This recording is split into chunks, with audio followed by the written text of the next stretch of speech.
make another American condiment that is used in everyone's household, mustard.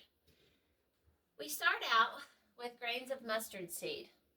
These need to be soaked overnight to kind of mellow out the flavor. You can use brown mustard seed, yellow mustard seed, or black mustard seed. I'm using all yellow.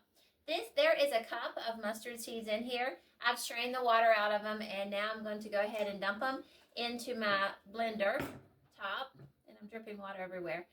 But you can mix this with just about anything. You can use a mortar and pestle. You can use a blender. You can use lots of different, whatever kitchen utensils you have that will help you grind. A coffee grinder, that's what you can use.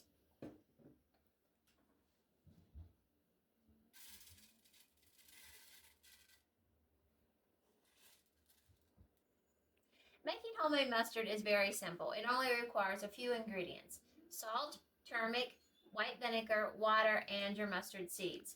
You can get mustard seeds just about anywhere that you want to. You don't have to spend a whole lot of money trying to get organic mustard seeds.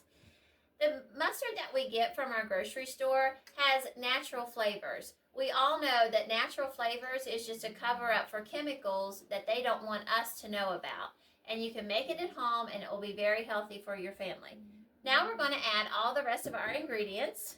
You could also use a food processor to do this if you want.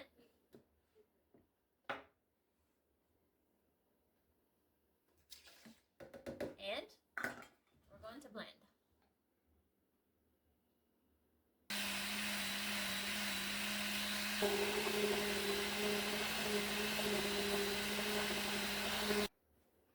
When you first begin to blend, it's going to look like it's very watery. You just need to keep it blending.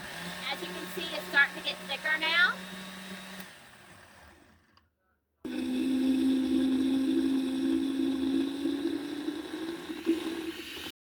When I got ready to pour the mustard into my jar, it was really thick. So what I did was just add about between a very small amount of water, not a fourth of a cup, a little less than that. You can do a little at a time, and I reblended. So it makes it more like a store mustard that we can squeeze out of a bottle rather than having to do with a spoon. Out of 1 cup of mustard seed, this is how much mustard we got.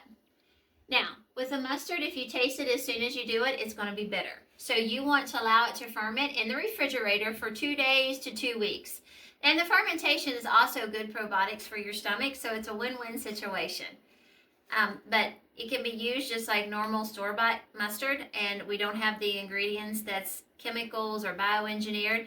If you want a little bit of a sweeter mustard, I would suggest adding maple syrup or honey. I would try to go more that route rather than sugar or cane sugar. I would try to stay to a more natural route. Thanks for watching this video. We hope that you learned something and are able to help us make families across America healthy again. Subscribe to our channel, hit the like button, and leave a comment. Have a great day.